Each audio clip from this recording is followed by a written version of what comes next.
Assalamualaikum guys, hai apa kabar? Semoga baik-baik aja ya. Balik lagi di KM Plus 45 dan tentu aja di pembahasan alur cerita film.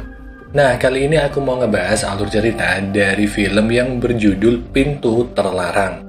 Jadi ini itu adalah film horor Indo yang kalian request ya. Dan film ini sendiri digarap sama Joko Anwar guys. Dan kalian tahu sendiri lah, si Jokan ini kalau ngebikin film horor itu pasti dark story gitu.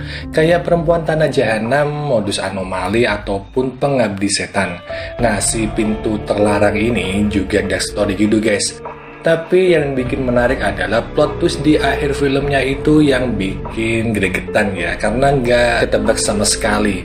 So, daripada penasaran, langsung aja kita ke isi cerita film selengkapnya.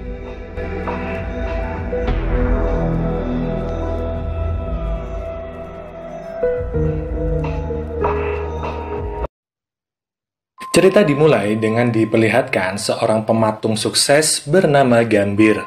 Saat itu pameran patung miliknya kedatangan banyak tamu dan semua patung hasil karyanya terjual dengan harga yang sangat mahal. Patung yang dijual Gambir ini sendiri bukanlah patung yang lazim ya. Patung-patungnya itu adalah patung wanita hamil. Dan yang menarik, patung-patung itu terlihat hidup.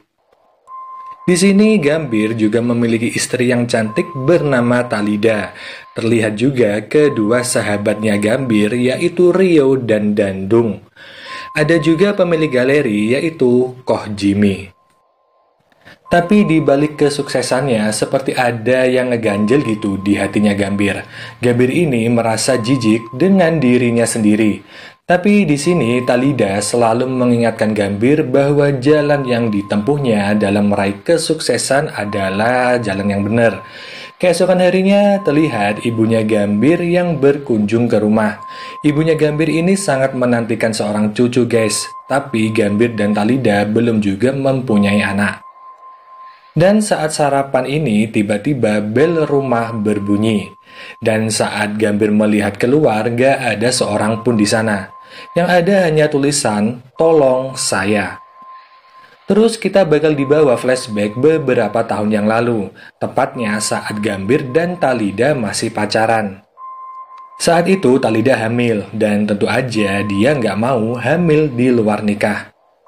Gambir pun mengantar Talida ke klinik ilegal, dan kalian tahulah Talida kesana buat apa. Nah, saat di ruang tunggu, Gambir bertemu dengan seorang bapak-bapak misterius. Lalu si bapak ini membisikkan kalau pacarnya Gambir, yaitu Talida, gak mau punya anak bukan karena malu akan hasil hubungan di luar nikah, tapi karena dia emang gak mau punya anak dari Gambir. Dia memang tidak ingin punya anak dari kamu. Singkat cerita, proses dalam klinik pun selesai.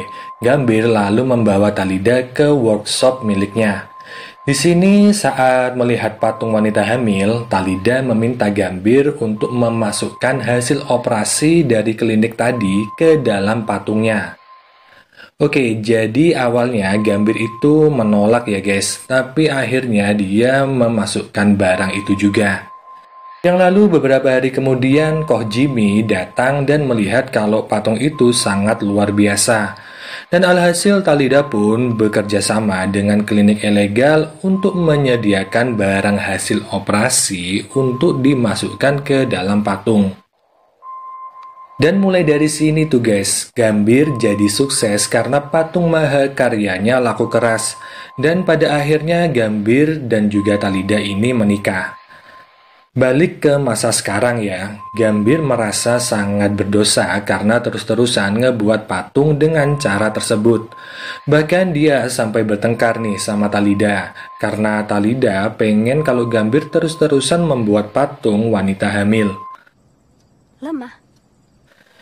Dan alhasil Gambir akhirnya mantep untuk berhenti. Tapi tentu aja nggak semudah itu ya. Koh Jimmy ternyata tahu rahasia patung milik Gambir dan mengancam bakal melaporkan Gambir ke polisi kalau dia nggak mau ngebuat patung wanita hamil lagi. Dan dengan terpaksa banget Gambir ini ngebuat patung wanita hamil.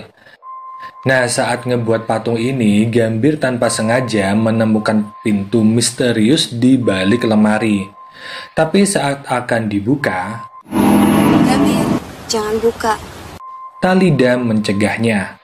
Talida bilang kalau pintu itu berisi sesuatu yang ingin dia lupakan. Dan kalau dibuka bikin dia sedih banget guys. Dan cuma dia aja ya yang boleh tahu isi di balik pintu tersebut.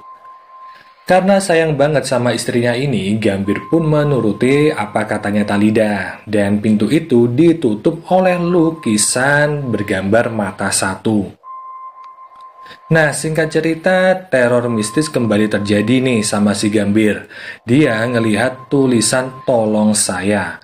Lalu dia kembali mendapatkan tulisan yang sama keesokan harinya. Tapi kali ini terlihat juga seorang anak yang berlari saat mengetahui Gambir telah membaca pesan tersebut. Namun sayangnya Gambir ini nggak berhasil ya menemui anak misterius itu.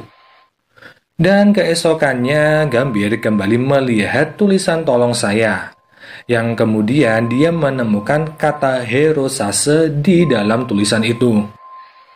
Gambir pun pergi ke gedung Hirosase. Gedung itu terlihat misterius gitu guys. Dan Gambir pun segera diusir keluar karena bukan salah satu anggota member Hirosase. Tapi saat keluar dari gedung, Gambir ngelihat Dandung, sahabatnya sendiri. Dan di saat Dandung keluar dari gedung tersebut, Gambir pun bertanya gedung itu gedung apa.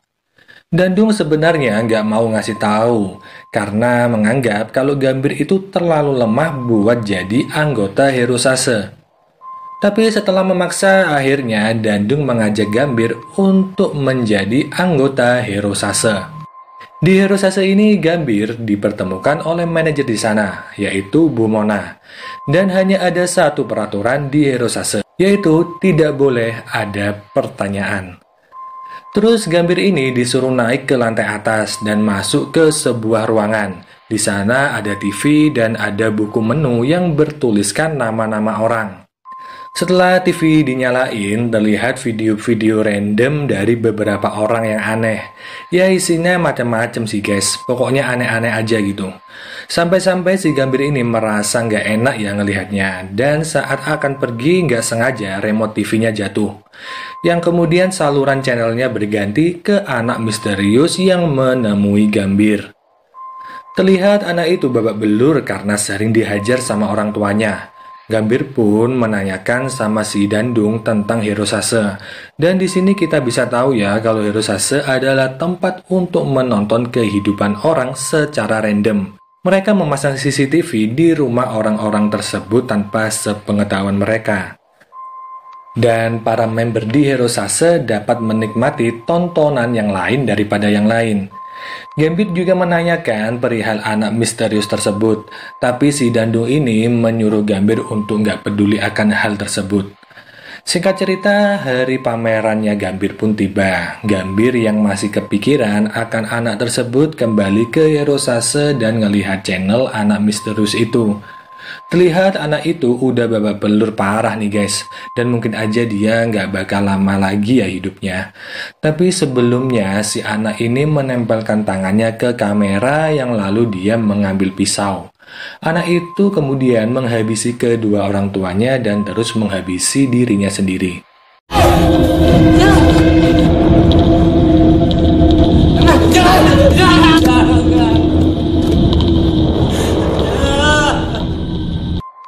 Gambir pun sangat shock ya melihat hal itu, dan saat shock ini dia melihat nama Talida di buku menu channel. Saat dilihat bener aja itu adalah istrinya Gambir sendiri, yang mana terlihat kalau Talida ini ternyata gak mau punya anak dari Gambir guys. Terus ibunya Gambir ini ngasih saran nih buat Talida, buat dia mantap-mantapan sama Rio dan juga Dandung untuk mendapatkan anak ya tujuannya. Si Talida juga ternyata bersengkongkol sama Koh Jimmy agar Gambir mau untuk terus ngebuat patung wanita hamil. Melihat semua kenyataan itu, Gambir pun ngebuat rencana. Dia mengundang orang-orang terdekatnya itu buat merayakan malam Natal. Singkat cerita, malam Natal pun tiba, dan seperti yang direncanakan Gambir, semua orang-orang terdekatnya Gambir hadir dalam pesta tersebut. Semuanya udah di sini? Let's have dinner. Sesaat sebelum makan malam dimulai, Gambir mengambil sebotol anggur yang kemudian ia memasukkan semacam cairan gitu guys. Terus si Talida ini ngebantu Gambir buat ngambilin gelas.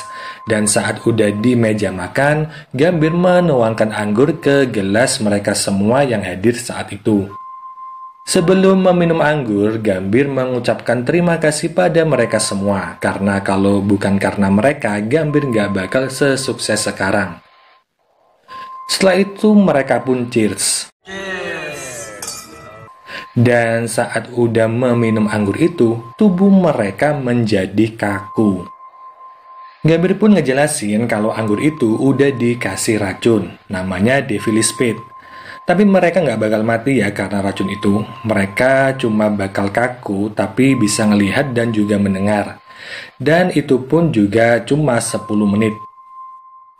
Dalam waktu 10 menit ini, Gambir ngehabisin mereka semua satu persatu. Dan saat udah tiba giliran yang terakhir, yaitu gilirannya Talida, Talida ngomong kalau Gambir ngehabisi dirinya, Gambir nggak bakal tahu apa yang ada di balik pintu misterius di rumah mereka.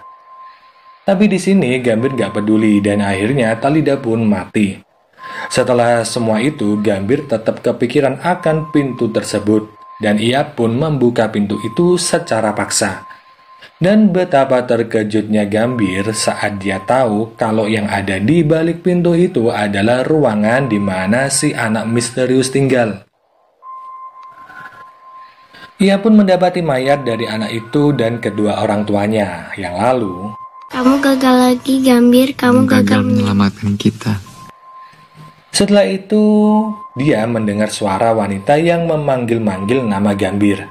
Gambir pun ketakutan dan bersembunyi di bawah ranjang. Seketika itu juga dia berubah jadi sosok anak kecil, yang lalu si ibu datang. Dan ibu tersebut adalah ibu Gambir sendiri. Berani-beraninya kamu aku panggil malah sembunyi, anak setan.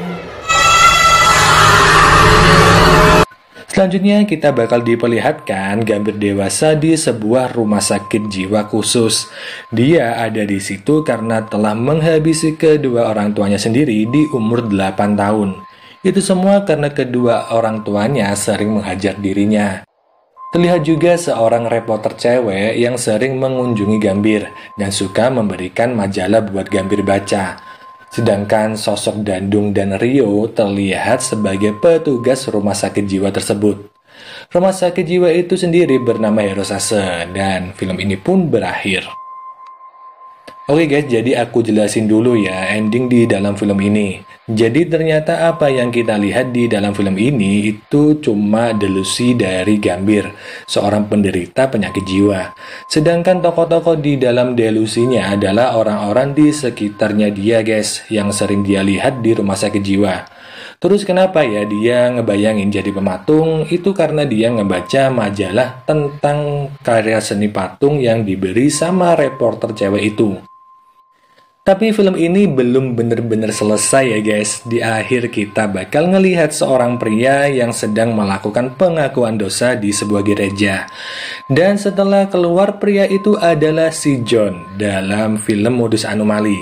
Buat kalian yang belum tahu, kalian bisa lihat alur ceritanya karena aku juga udah bikin. Terus si pastor ini pun juga ternyata adalah si Gambir sendiri. Dan film ini pun bener-bener berakhir.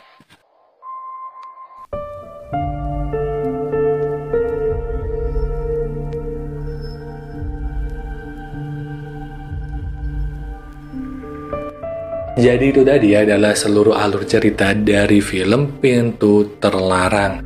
Untuk ending filmnya sendiri itu mungkin aja ya si Gambir ini setelahnya ngebayangin dirinya menjadi pastor. Yang nggak tahu mungkin buku yang dikasih sama si reporter di akhir film adalah buku rohani atau buku keagamaan. Ya kita juga nggak tahu. Tapi yang jelas ada si John di situ. Jadi aku ngebayangin apakah Modus Anomali adalah bagian dari delusinya si Gambir juga atau gimana? Nggak tahu lah. Oke, mungkin gini aja ya pembahasan film kali ini. Terima kasih sudah nonton dan sampai jumpa di video selanjutnya. Wassalamualaikum warahmatullahi wabarakatuh. Bye.